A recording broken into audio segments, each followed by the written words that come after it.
Welcome to my educational channel విద్యా ఉద్యోగ సమాచారానికి స్వాగతం. మీకు డిగ్రీ ఫస్ట్ ఇయర్ చదువుతున్నటువంటి విద్యార్థులు ఎవరైతే ఉన్నారో మరి తెలంగాణ రాష్ట్రంలో వాళ్ళకి డిగ్రీ సెమిస్టర్ 1 సిలబస్ మారింది. తెలుగు సిలబస్ కూడా మార్చడం అనేది జరిగింది. కొత్త సిలబస్ మనకు 2025-26 అకాడమిక్ ఇయర్ నుంచి అయితే అమల్లోకి వచ్చింది, గమనించండి. మరి ఈ సిలబస్కి సంబంధించి నేను మీకు వీడియోస్ అయితే అందిస్తున్నాను. చాలా సులభంగా ఈజీగా అర్థమయ్యేలాగా మీకు పాఠ్యాంశాలను అయితే ఎక్స్ప్లెయిన్ చేయడం అనేది జరుగుతుంది. మరి ఇలాంటి సమాచారం కోసం ఛానల్ని సబ్స్క్రైబ్ చేసుకోండి, వీడియోను లైక్ చేయండి. ఇప్పటికే మీకు కొన్ని పాఠ్యాంశాలు ఆల్రెడీ అప్లోడ్ చేశాను. ప్లేలిస్ట్ ఉంది మీకు. ఆ ప్లేలిస్ట్లో ఒకే దగ్గర మీకు మొత్తం కనిపిస్తాయి. ఇది తదుపరి పాఠ్యాంశంగా మన తెలుగు అనే పాఠ్యాంశాన్ని నేను మీకు అప్లోడ్ చేస్తున్నాను. ఇక మనము ఫాస్ట్గా వెళ్ళిపోదాం, ఎందుకంటే ఎక్కువ మీకు ఉపయోగపడే సమాచారాన్ని వేగంగా అందించడము, సులభంగా అర్థమయ్యేలాగా చెప్పడము అనేది ఇక్కడ రెండు ముఖ్యమైనటువంటి లక్ష్యాలండి. మరి మీకు తెలుగులో ఉన్నటువంటి సిలబస్లో వచన విభాగంలో మరి ఒక పాఠ్యాంశం మన తెలుగు. దీన్ని రాసింది మనకు కపిలవాయి లింగమూర్తి. మీకు కపిలవాయి లింగమూర్తి వచ్చేసి వీరి యొక్క స్వస్థలము మనకు మహబూబ్ నగర్ జిల్లా అండి. కపిలవాయి లింగమూర్తి ఒక ప్రసిద్ధి చెందినటువంటి రచయిత, కవి. అదేవిధంగా ఆయన రచనలు కనుక మనం గమనిస్తే చక్రతీర్థ మహాత్యం, పాలమూరు దేవాలయాలు ఇలాంటి ముఖ్యమైన రచనలు ఉన్నాయి. అందులో మీకు మన తెలుగు అనేది కపిలవాయి లింగమూర్తి రచించినటువంటి ఒక ముఖ్యమైన భాషా సంబంధ వ్యాసం. ఇందులో తెలుగు భాష యొక్క గొప్పదనం, విశిష్టత గురించి, తెలుగు భాష పుట్టుక నేపథ్యం గురించి ఈ వ్యాసంలో చాలా చక్కగా వివరించడం జరిగింది. మీ అందరికీ తెలుసు, మనం మాట్లాడే భాష తెలుగు భాష. మన తెలుగు భాష ద్రావిడ కుటుంబానికి చెందింది అంటున్నాడు. ఇక్కడ మన భారతదేశంలో ఉన్నటువంటి ముఖ్యమైన భాషా కుటుంబాలలో ద్రావిడ భాషా కుటుంబం ఒకటండి. ఈ ద్రావిడ భాషా కుటుంబంలో మనకు 21 భాషలు ఉంటాయి. అందులో మీకు తెలుగు ఒకటి. అందులో మీకు ఈ ద్రావిడ భాషా కుటుంబంలో కొన్ని మీకు ఉత్తర ద్రావిడ భాషలని, మధ్య ద్రావిడ భాషలని, దక్షిణ ద్రావిడ భాషలని మళ్ళీ ఇట్లా వర్గీకరిస్తాం. అందులో మీకు మధ్య ద్రావిడ భాషలలో తెలుగు, మీకు పర్జి, గదబ, ఒల్లారి, గోండి, కొండ ఇలాంటి భాషలు మీకు మధ్య ద్రావిడ భాషలలో ఉంటాయి. అదే మీకు దక్షిణ ద్రావిడ భాషలలో తమిళం, మలయాళం, కన్నడం, తులు, కొడగు ఇలాంటి భాషలు మీకు దక్షిణ ద్రావిడ భాషలలో ఉంటాయి. ఉత్తర ద్రావిడ భాషలలో మీకు బ్రాహుయి, కురుకు, మాల్తో ఇలాంటి భాషలు ఉంటాయి. మొత్తం మీద మన తెలుగు భాష ఓవరాల్గా చూస్తే ద్రావిడ భాషా కుటుంబానికి చెందింది. అందులో మళ్ళీ ప్రత్యేకంగా చెప్పాలంటే మధ్య ద్రావిడ భాషా కుటుంబానికి చెందిందని మనం చెప్పుకోవచ్చు. మొత్తం మీకు ద్రావిడ భాషలలో 21 భాషలు, ఇక్కడ ఇప్పుడైతే లేటెస్ట్గా 23 భాషల్ని ఐడెంటిఫై చేయడం జరిగింది, గుర్తించడం జరిగింది. కానీ 21 అనేది మీకు అంతకు ముందు ఉన్నటువంటి గణాంకాలు ఇవ్వడం జరిగింది. మీ టెక్స్ట్ బుక్లో ఉన్నదాని ప్రకారం 21 భాషలు ఇక్కడ ఉన్నాయని మీరు గుర్తుంచుకోండి. అయితే ఇందులో మళ్ళీ ఈ ద్రావిడ భాషలలో మీరు గమనించాల్సింది ఏంటంటే తెలుగు అజంత భాష. ఇందులో ఇది ఒక్కటే మీకు పూర్తిగా అజంత భాష అని పేర్కొంటున్నాడు. మరి అజంత భాష అంటే ఏంటిది అంటే, మన తెలుగు భాషకు ఉన్నటువంటి విశిష్టత ఏంటిదంటే, మన తెలుగు భాషలో మీరు గమనించండి, ప్రతి పదం కూడా అచ్చుతోటి అంతమవుతుంది. అచ్చు అంతం, అందుకే ఇక్కడ అజంత అన్నాను. అచ్ ప్లస్ అంత, అజంత అని మనం పేర్కొంటున్నాం. ఉదాహరణకు మీరు కోట అనే ఒక పదాన్ని మీరు తీసుకోండి. ఈ కోట అనే పదం తీసుకున్నప్పుడు దీంట్లో చివరి అక్షరం టా అండి. ఈ టాను మళ్ళీ మీరు విడగొట్టినప్పుడు టు ప్లస్ ఆగా మనం విడగొట్టచ్చు. ఇందులో చివరికి ఉన్న వర్ణం చూడండి, ఆ అనే వర్ణం మీకు చివరిగా ఉంది. మీరు ఏ పదం తీసుకున్నా ఇది అచ్చు, మీకు ఈ ఆ అనేది అచ్చు. అంటే ఏ పదం తీసుకున్నా మీకు తెలుగు భాషలో పదాలన్నీ అచ్చులతోటి అంతమవుతాయి. అందుకే దీన్ని అజంత భాష అన్నారు. మీరు గమనించండి, అది మన భాషకు ఉన్నటువంటి ఒక ప్రత్యేకత. ఇక్కడ ఇచ్చాడు అజంతం అనగా ప్రతి హల్లుపై అచ్చు నిలిచి ఉండేది. ఇందాక చెప్పిన కదా, ఠ అనే అచ్చు హల్లు మీద ఆ అనేది నిలిచింది, అచ్చు నిలిచింది. ఇది అర్థం కావాలి, ఈ పారాగ్రాఫ్ అర్థం కావాలి. అర్థమైతేనే మీకు ఈజీగా మీరు రాయగలుగుతారు, లేకుంటే బట్టి కొట్టినట్టు అవుతుంది. ఇక ఇది అజంత భాష గనక మరి పేరుకు తగినట్టు దీని లిపిలో అజంతా చిత్రాల రేఖా సౌష్ఠవం ఉంది అంటాడు. మీకు అజంతా ఎల్లోరా గుహలు, అక్కడ ఉన్నటువంటి చిత్రాలు, వాటి గురించి కొంచెం ఐడియా ఉండాలి. అంటే మన తెలుగు భాష లిపి ఎట్లుందంటే చాలా అందంగా ఆ అజంతా గుహలలో ఉన్న రేఖా చిత్రాలలో ఏ విధమైనటువంటి సౌష్ఠవం అంటే ఆకారం, రేఖా సౌష్ఠవం ఉంటుందో మన లిపి ఆ విధంగా ఉంటుంది. మీరు ఎంత గుండ్రంగా చక్కగా మన అక్షరాలు ఉంటాయి. తెలుగు భాష ఒక సౌష్ఠవం ఉంటుంది. కాబట్టి మన లిపిని, మన స్క్రిప్ట్ను ఇక్కడ పొగడ్డం అనేది జరిగింది. ఇక ఉత్తరాది భాషలన్నీ సంస్కృత జన్యాలు అయితే దక్షిణాదివన్నీ ద్రావిడ జన్యాలు అంటాడు. ఇక్కడ మీరు గమనించండి, మనకు నార్త్ ఇండియాలో మాట్లాడే భాషలు ఎక్కువగా ఎక్కడి నుంచి వచ్చినాయి అంటే సంస్కృత భాష నుండే ఆవిర్భవించినాయి. అదే సౌత్ ఇండియాలో మాట్లాడే భాషలు, దక్షిణ భారతదేశంలో మాట్లాడే భాషలు ఏ భాషా కుటుంబం నుంచి వచ్చినాయంటే ద్రావిడ భాషా కుటుంబం నుంచి వచ్చినాయి. గమనించండి, అదే ఇక్కడ చెప్పడం అనేది జరిగింది. ఇక సంస్కృతం, ద్రావిడం అనేవి రెండు వేరైనటువంటి స్వతంత్ర భాషలు. ఇంకో విషయం కూడా మీరు గమనించాలి, మన తెలుగు భాష ఏ భాషా కుటుంబానికి చెందింది అన్నప్పుడు మీరు మాట్లాడకుండా ద్రావిడ భాషా కుటుంబం అనే చెప్పాలి. సంస్కృతంతో సంబంధం ఉంది, కానీ సంస్కృతం నుండి తెలుగు పుట్టలేదు. అది మీరు గమనించండి. చాలా సంస్కృత పదాలు తెలుగులో ఉన్నప్పటికీ మన భాష సంస్కృతం నుండి రాలేదు అనేది మీకు తెలిసి ఉండాలి. మరి ఏ భాషల నుండి వచ్చింది అంటే ద్రావిడ భాషల నుండి వచ్చింది అని మీరు తెలుసుకోండి. ఇక సంస్కృత వర్ణమాలను శంకరుడు నవపంచవార ఢమరుక నినాదంతో మహర్షులకు ఇస్తే ద్రావిడ వర్ణమాలను సృష్టించింది అగస్త్యుడు అని చెప్తున్నాడు. ఇక్కడ సంస్కృత వర్ణమాలను సృష్టించింది శంకరుడు. ఆ ఢమరుక నుండి వచ్చేటటువంటి నినాదంతో ఆ వర్ణమాల ఆవిర్భవిస్తే, మరి ద్రావిడ వర్ణమాల ఏదైతే మనం తెలుగు, తమిళం, మలయాళం, కన్నడం ఇవన్నీ కూడా ఈ వర్ణమాలను అగస్త్యుడు, ముఖ్యంగా తెలుగు వర్ణమాలను అగస్త్యుడు సృష్టించిండు అనే విషయం ఇక్కడ మనము గమనించాలి. ముఖ్యంగా ఇందులో తెలుగు భాషకు సంబంధించిన వర్ణమాల, మిగతా వాటిని అట్లా పక్కన ఉంచితే అది మీరు అర్థం చేసుకోండి. ఇక తెలుగు ద్రావిడ జన్యమే అయినా సంస్కృతంతో ఎక్కువగా సంబంధం పెట్టుకొని దానిలోని మహాప్రాణాలు ద్రావిడ భాషల నుండి ఏ, ఓ, చ, జ, శకట రేప అనే అక్షరాలను తీసుకుంది. రైట్, ఈ పారాగ్రాఫ్ మీకు అర్థం కావాలంటే తెలుగు ద్రావిడ జన్యమే అంటే ద్రావిడ భాషా కుటుంబం నుంచి జన్మించింది. క్లియర్. సంస్కృతంతో ఎక్కువగా సంబంధం ఉంది, ఎందుకంటే చాలా సంస్కృత అక్షరాలు తెలుగులో ఉన్నాయి. ముఖ్యంగా మహాప్రాణాక్షరాలు అంటే ఇప్పుడు రెండవ ఘ, ఛ, ఝ, ఠ, ఢ ఈ రెండవ అక్షరాలు ఉన్నాయి కదా, వాటన్నిటిని మనం మహాప్రాణాలు అంటాం.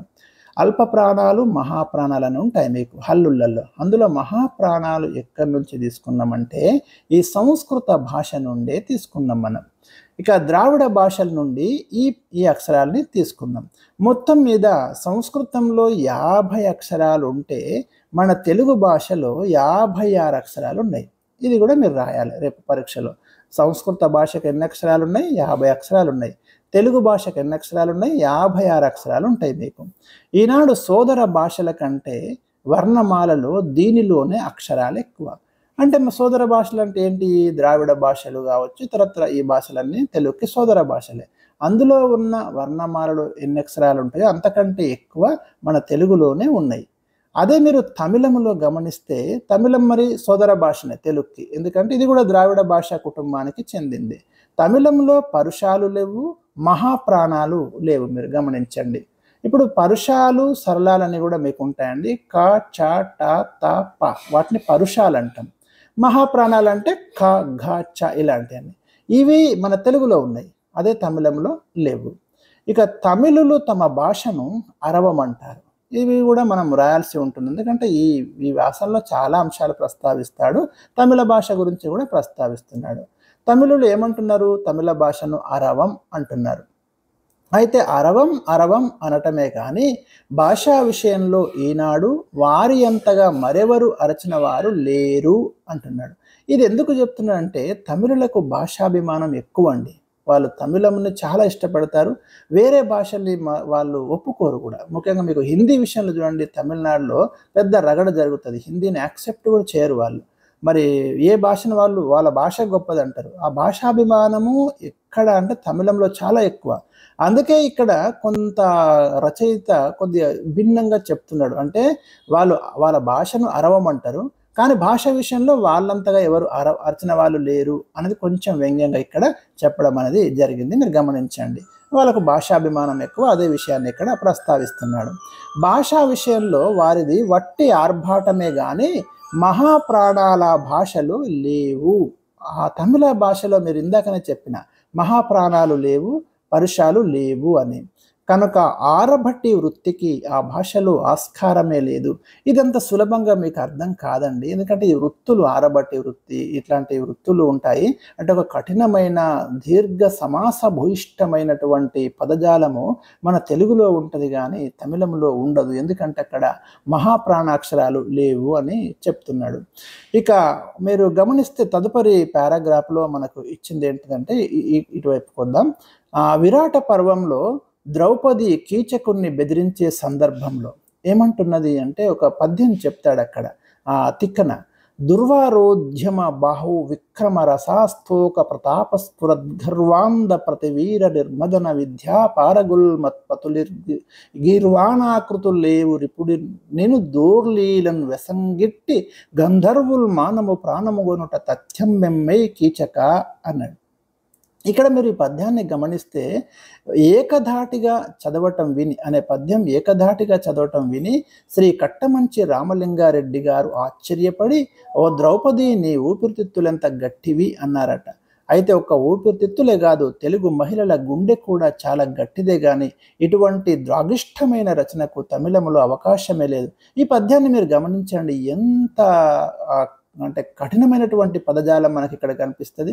ఇలాంటి పదజాలము, ఇలాంటి అక్షరాలు మీకు తమిళములో ఉండవు అని చెప్తున్నాడు. దుర్వారోద్యమ బాహు విక్రమ రసాస్తోక ప్రతాపస్ఫురద్గర్వాంద ప్రతివీర నిర్మదన విద్యాపార గుల్మత్పతులన్నది ఇక్కడ. అంటే ఎంత పటుత్వము పటిష్టం ఉంటుంది తప్ప ఈ పద్యాన్ని మనం చదవలేము. అలాంటి పదజాలం మన తెలుగులో ప్రత్యేకంగా ఉంటుంది అని చెప్తున్నాడు.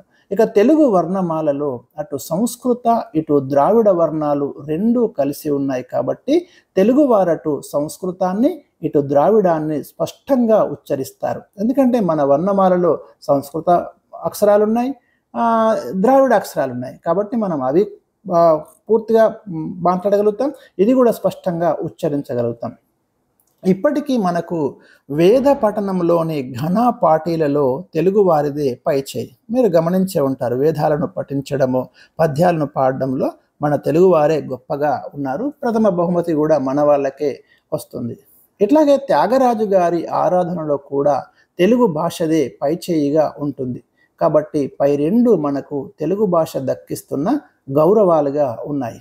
ఇక శ్రీకృష్ణ దేవరాయలు, మీకు తెలుసు కన్నడ రాజ్యాన్ని పాలించిన శ్రీకృష్ణ దేవరాయలకు కూడా తెలుగు అంటే చాలా ఇష్టం అండి. మరి కన్నడ ప్రాంతానికి చెందినప్పటికి కూడా మరి వాళ్ళకు తులు వంశం అంటే తులు భాష కూడా ఉంది. అయినప్పటికీ కూడా మీకు తెలుగు భాష మీద ఆయనకు చాలా అభిమానం ఉండడము, తెలుగదేలయన్న దేశంబు తెలుగేను తెలుగు వల్లభుండ తెలుగు కండ ఎల్ల నృపులు గొలువ ఎరగవే భాషాడి దేశ భాషలందు తెలుగు లెస్స దేశ భాషలలో తెలుగు గొప్పది అంటాడు రాయులు. ఆనాడు తెలుగు కన్నడలతో పాటు తులు కూడా ఒక స్వతంత్ర భాషయే. కానీ రాయల కుటుంబం తెలుగు దేశానికి ఏనాడు వలస వచ్చిందో తెలియదు. మరి వాళ్ళకైతే తెలుసుకోరానంతగా వాళ్ళు తెలుగు వాళ్ళలో కలిసిపోయారు. అంతేకాక శ్రీకాకుళంలోని ఆంధ్ర మహావిష్ణువు యొక్క ఆదేశం చేత తెలుగు వారికి తమిళ పడుచైన గోదాదేవి ముడిచి విడిచిన మాల్యం యొక్క పరిమళం చూపించినాడు. మీకు శ్రీకృష్ణ దేవరాయలు ఆంధ్రదేశంలోని ఒక ప్రాంతానికి వచ్చినప్పుడు మహావిష్ణువు తనకు కలలో కనిపించినాడని చెప్పి ఆముక్త మాల్యద అనే ఒక గొప్ప కావ్యాన్ని రాస్తాడు, తెలుగు భాషలో రాస్తాడు ప్రబంధాన్ని. మరి దాని గురించి కన్నడ ప్రాంతానికి చెందినటువంటి ఒక కవి, ఆ కర్ణాటకను పాలించిన ఒక రాజు తెలుగులో రాయడం అనేది గొప్ప విషయం అని మనకి చెప్పడం అనేది జరుగుతుంది. నాటి భాషలన్నీ తెలిసినవాడు రాయలు. ఆయన ఆస్థానంలోని అష్ట దిగ్గజాలలో అంతా తెలుగువారే. మీరు గమనించండి, రాయల ఆస్థానంలో ఉన్న అష్ట దిగ్గజాలు విజయనగర సామ్రాజ్యంలో ఉన్నటువంటి అష్టదిగ్గజాలంతా కూడా మీకు తెలుగువారే. అల్లసాని పెద్దన కావచ్చు, నంది తిమ్మన కావచ్చు, మాధయ్య గారి మల్లన్న, దూర్జటి, పింగళి సూరన్న, తెనాలి రామకృష్ణుడు, రామరాజభూషణుడు, వీళ్ళెవరిని తీసుకున్నా కూడా మరి ఈ అష్టదిగ్గజాలంతా తెలుగువారే అని చెప్తున్నారు. వాళ్ళ తెలుగులో అనేక రచనలు చేయడం అనేది జరుగుతుంది. కాబట్టి రాజకీయ అవసరాలందేమి, ఇష్టాగోష్ఠులందేమి, వారిలో ఆయన ఈనాటికి సాయిబాబా గారి వలె వారి భాషలలో మాట్లాడి ఉంటాడు. కనుక ఇలా అన్ని భాషలు మాట్లాడిన అనుభవము శ్రీకృష్ణ దేవరాయలకున్నది. దేశ భాషలందు తెలుగు లెస్స అన్న ఆయన తీర్పు అలవోకగా వెలువడింది కాదు. దాని వెనుక అన్య భాషల పరిశీలన కూడా ఎంతో ఉండి ఉంటుంది. అంటే రాయలు అన్ని భాషలు చూసిన తర్వాతనే తెలుగు భాష విశిష్టతను గమనించే తెలుగు భాష గొప్పది అన్నాడు. ఇక దక్షిణ దేశ భాషలలో కన్నడ కస్తూరి, తెలుగు తేట అని ఒక రూఢి నిలిచింది.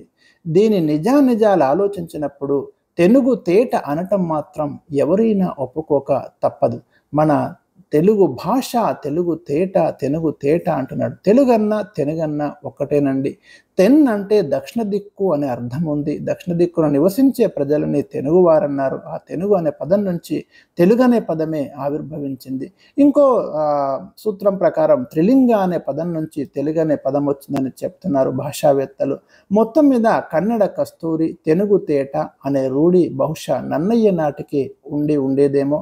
ఆయన ఈ తేటదనానికి ముచ్చటపడియే తన కవిత నిర్వచనంలో తన కవిత లక్షణాలు వివరిస్తూ నన్నయ్య ఈ పద్యాన్ని చెప్తాడు. మహాభారతంలో సారమతీన్ కవీంద్రులు ప్రసన్న కథా కలితార్థయుక్తిలోనారసి మేలునా నితర లక్షర రమ్యత నాధరింప నానా రుచిరార్థ సూక్తినిది నన్నయ్య భట్టు తెనుంగునన్ మహాభారత సంహిత రచన బంధురుడయ్యే జగద్దితంబుగన్ అన్నాడు.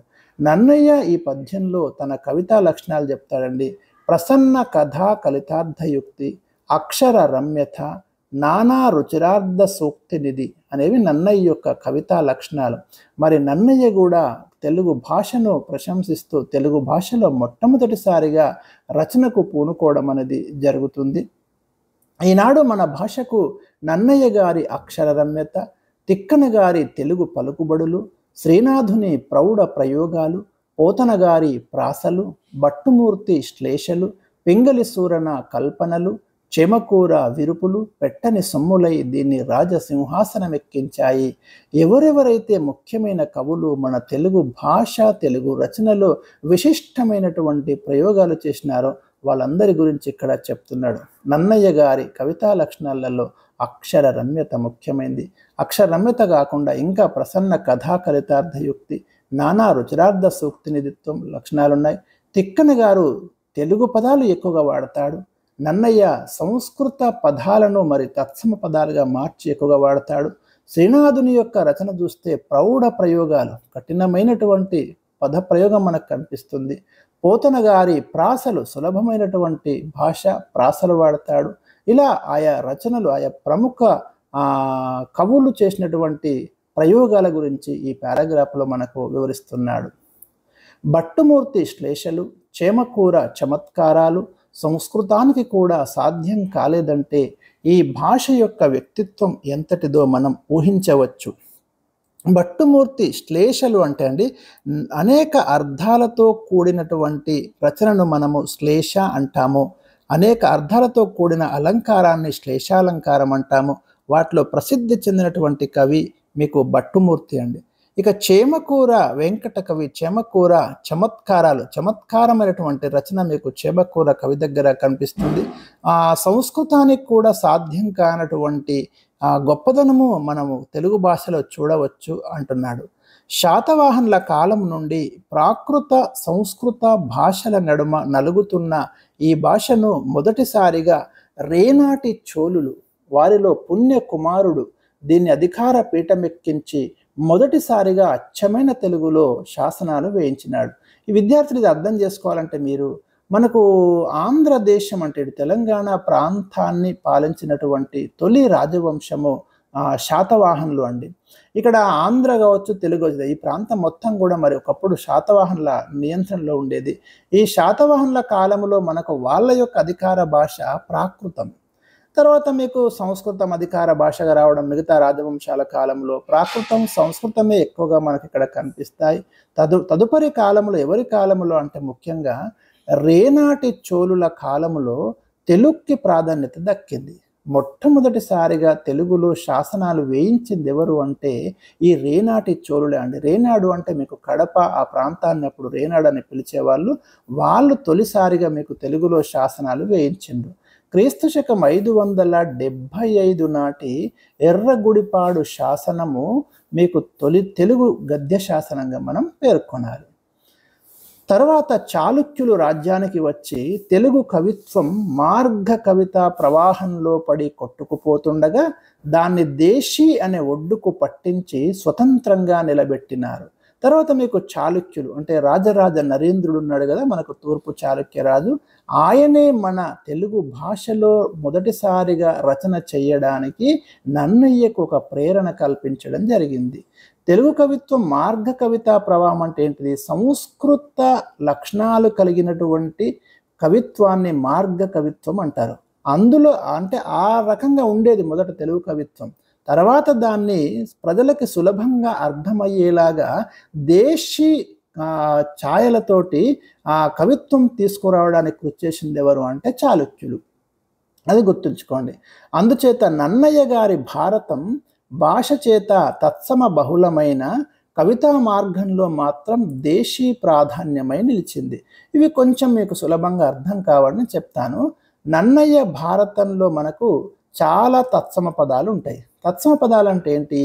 సంస్కృత ప్రాకృత పదాలకు సమానమైనటువంటి పదాలను తత్సమ పదాలు అంటారు. సంస్కృతంలో ఉన్నటువంటి పదాలను నన్నయ్య చాలా తీసుకున్నాడు, కొంచెం మార్చి తెలుగు ప్రత్యయాలు చేర్చి తీసుకున్నాడు. అలాంటి పదాలు మీకు మహాభారతంలో చాలా కనిపిస్తాయి. కానీ కవితా మార్గంలో మాత్రం నన్నయ్యది దేశీ ప్రాధాన్యమే అంటాడు. ఈనాడు ఈ భాషకు తెనుగు తెలుగు అనే 2 పేర్లు కనిపిస్తున్నాయి. నన్నయ్య గారు దీన్ని తెనుగు అన్నాడు. మన భాషను నన్నయ్య గారు ఏమన్నాడు? తెనుగు అన్నాడు. మీరు చూడండి, తెనుగునన్ మహాభారత సంహిత రచన బంధురుడయ్యే అని ఆయన పేర్కొంటాడు. అచ్చ అంటే స్వచ్ఛమైనది. ఒక్క నిమిషం ఎట్లండి, ఇక్కడ చూడండి వివరించినాడు. తెనుగు అనే పేరుకి ఈనాడు పండితులు తెన్ ప్లస్ అగు, తెనుగు తెన్ అంటే దక్షిణం అని అర్థం. ఇందాక చెప్పిన కదా, దక్షిణ భారతంలో ప్రసిద్ధమైనది అనే అర్థాన్ని సూచించినారు. రుచివంతమైన మాటలు తేనె ప్లస్ అగు అని కూడా కొందరు చెప్పిండ్రు. తేనె లాంటి భాష కాబట్టి తేనె అగు తెనుగు అని పేరు వచ్చిందని కొంతమంది మనకు చెప్పిండ్రు. అనగా అంత మధురమైనదనే అర్థమైతే చెప్పినారు. మొల్ల మీకు కవయిత్రి మొల్ల తన రామాయణంలో ఏమంటున్నది? తేనె సోక నోరు తీయనయగు భంగి తోన అర్థమెల్ల తోపకుండా గూఢ శబ్దములను గూర్చిన కావ్యము మూగ చెవిటి వారి ముచ్చటగును అంది. ఎట్లుండాలంటే కవిత్వము తేనెలాగా ఉండాలి, అంతే తప్ప గొప్ప గొప్ప పదాలు పెట్టి రాస్తే అది పెద్దగా ప్రభావవంతంగా ఉండదు. తేనె నోటికి తగిలితే ఎట్లా దాని రుచి నాలుకకు తెలిసిపోతుందో, తెలుగు పదం చెవికి సోకగానే దాని అర్థం ఆ విధంగా మనసుకు తాకాలని మొల్ల పేర్కొంటుంది. అంతే తప్ప గూఢమైన పదగుంపనంతో మరి పెద్ద పెద్ద పదాలు దీర్ఘ సమాసాలు వాడి రాస్తే అది ఎవరికి అర్థమవుతుంది అని మొల్ల కూడా పేర్కొనడం జరిగింది. అందుకే ఈ పద్యాన్ని ఇక్కడ ఇవ్వడం జరిగింది. నన్నే చోడు జాను తెనుగు అని ఒక పద ప్రయోగం చేస్తాడు. జాను తెనుగు అంటే సులభంగా సరళంగా అచ్చ తెలుగు పదాలతోటి ఆ కవిత్వాన్ని రాయడాన్ని నన్నేచోడు కూడా సమర్థిస్తాడు. ఇక తత్సమేతరంభైన ఈ భాష అచ్చయనంబడు అంటే సులభమైన భాష, అచ్చ తెలుగులో రాయండి అని చెప్తున్నాడు. ఇక్కడ చిన్నయసూరి కూడా మరి ప్రశంసిస్తాడు. అయితే చిన్నయసూరి కొంత కఠినమైనటువంటి పదాలను ఉపయోగించే రాస్తాడు. తర్వాత దీంట్లో చివరి పదం చూస్తే అచ్చ అనగా స్వచ్ఛమైనది, సంకరము కానిది, నిజమైనది అని అర్థం అచ్చ తెలుగు. అయితే దురదృష్టవశాత్తు ఈనాడు మనం పరభాషలకు బాగా అలవాటు పడ్డాం. వాస్తవం చెప్పాలంటే మన తెలుగు భాషలో చాలా ఇతర భాషా పదాలు ఉన్నాయి. సంస్కృత భాష పదాలు ఉన్నాయి, ఆంగ్ల భాష పదాలు ఉన్నాయి, ఫ్రెంచ్ భాష పదాలు ఉన్నాయి, చాలా ఉన్నాయి. ఆ విషయాన్ని కూడా ఇక్కడ చెప్పడం అనేది జరిగింది. ఈనాడు మనకు ఫారిన్ సరుకు తప్ప దేశీయమైన సరుకు నచ్చనట్లు అచ్చమైన మన తెలుగే మనకు వెగటైపోయింది అని చెప్తున్నాడు. హోటల్ బల్ల ముందు కూర్చొని బువ్వ తేవయ్య అనేవాడు మోటువానిగా, రైస్ రైస్ అని కేక వేసేవాడు నాగరికుడిగా భావించబడుతున్నాడు. మీకు అర్థమైంది కదా ఈ పారాగ్రాఫ్. అచ్చ తెలుగు పదాలని వదిలేసి ఆంగ్ల పదాలని పట్టుకుంటున్నాం. కాబట్టి ఈ స్థితి నుండి మనం ఎంత తొందరగా బయటపడి మన భాషను మనం కాపాడుకుంటే అంత మంచిది. ఇంకా ఇక్కడ ప్రశ్న మీకు ఏ విధంగా రావచ్చు అంటే, తెలుగు భాష యొక్క విశిష్టత గురించి రాయండి. మన తెలుగు అనే పాఠ్యాంశంలో తెలుగు భాష గురించి రచయిత వెలిబుచ్చిన అభిప్రాయాలు రాయండి. ఆ విధంగా మీకు ప్రశ్న వచ్చే అవకాశం అయితే ఉంది. ఇది మీకు నేను ఈరోజు ఎక్స్ప్లెయిన్ చేసినటువంటి పాఠ్యాంశం. మరి మీ స్పందన నాకు కామెంట్స్ రూపంలో తెలియజేయండి. Thank you for watching.